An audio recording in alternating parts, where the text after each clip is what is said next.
ನಮಸ್ಕಾರ, ನನ್ನ ಹೆಸರು ಡಾಕ್ಟರ್ ಅಭಿನಂದನ್ ಪುನೀತ್. ನಾನು ಸೀನಿಯರ್ ಕನ್ಸಲ್ಟೆಂಟ್ ಆರ್ಥೋಪೆಡಿಕ್ ಸರ್ಜನ್ ಮತ್ತು ಒಬ್ಬ ರೋಬೋಟಿಕ್ ಜಾಯಿಂಟ್ ರಿಪ್ಲೇಸ್ಮೆಂಟ್ ಸರ್ಜನ್. ಈಗ ಮಂಡಿಯ ಸೌತ ಬಗ್ಗೆ ಮಾತಾಡೋಣ. ಮಂಡಿ ಸೌತ ಅಂದರೆ ಆಸ್ಟಿಯೋಆರ್ಥರೈಟಿಸ್. ಇದು 4 ಸ್ಟೇಜಸ್ ಅಲ್ಲಿ ಇರುತ್ತೆ. ಅದು ಅರ್ಲಿ, ಮೈಲ್ಡ್, ಮಾಡರೇಟ್ ಮತ್ತೆ ಸಿವಿಯರ್. ಹಲವಾರು ಕಾರಣದಿಂದ ಮಂಡಿನೂ ಬರಬಹುದು. ಈಗ ಒಬ್ಬ ಮನುಷ್ಯ ಸುಮಾರು 50 ಮೇಲಿದ್ದಾಗ ಸಹಜ ಸಾಮಾನ್ಯವಾಗಿ ಮಂಡಿ ಸೌತ ಆರ್ಥರೈಟಿಸ್ ಇಂದ ಬಂದಿರುತ್ತೆ.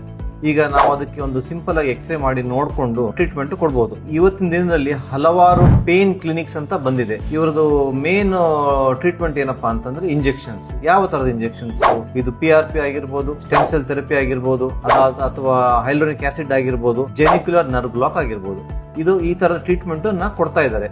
ಇದಕ್ಕೆ ಜನಗಳು ಸುಮಾರಾಗಿ 2 ಲಕ್ಷ 3 ಲಕ್ಷ ಖರ್ಚು ಮಾಡ್ತಾರೆ. ಆದ್ರೆ ಯಾರಿಗೆ ಆಸ್ಟಿಯೋಆರ್ಥರೈಟಿಸ್ ಅಡ್ವಾನ್ಸ್ ಸ್ಟೇಜ್ ಅಲ್ಲಿ ಇರುತ್ತೋ ಇದು ಅವರಿಗೆ ಸಹಾಯ ಆಗೋದಿಲ್ಲ. ಅದು ಪ್ಲೇನ್ ಕ್ಲಿನಿಕ್ ಅಲ್ಲಿ ನಿಮಗೆ ಅದನ್ನ ಹೇಳೋದಿಲ್ಲ. ಅವರು ಇದನ್ನ ನಿಮಗೆ 3 ಡೋಸಸ್ ಮಾಡಿಸ್ಕೊಂಡ್ರೆ ಚೆನ್ನಾಗಾಗ್ಬಿಡುತ್ತೆ, ಫುಲ್ ನಾರ್ಮಲ್ ಆಗ್ಬಿಡ್ತೀರಾ ಅಂತ ಹೇಳ್ತಾರೆ. ಆದ್ರೆ ಸತ್ಯ ಏನು ಅಂದ್ರೆ ಸ್ಟೇಜ್ 3 ಅಂಡ್ ಅಬೋವ್ ಆಸ್ಟಿಯೋಆರ್ಥರೈಟಿಸ್ ಇದೆ ಅಂತ ಆದರೆ ದಯವಿಟ್ಟು ಈ ಇಂಜೆಕ್ಷನ್ಸ್ ಅನ್ನ ಮಾಡ್ಕೋಬೇಡಿ. ಅದರಿಂದ ಏನು ಸಹಾಯ ಆಗೋದಿಲ್ಲ.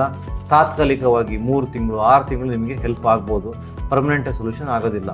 ಒಂದ್ಸತಿ ಮಂಡಿ ಸೌತ ಕಂಪ್ಲೀಟ್ ಆಗಿತ್ತು ಅಂದ್ರೆ ಸರ್ಜರಿ ಮಾಡಿಸ್ಕೊಳೋದ್ರಿಂದ ನಿಮಗೆ ಕಂಪ್ಲೀಟ್ ಆಗಿ ಗುಣಮುಖ ಆಗುತ್ತೆ.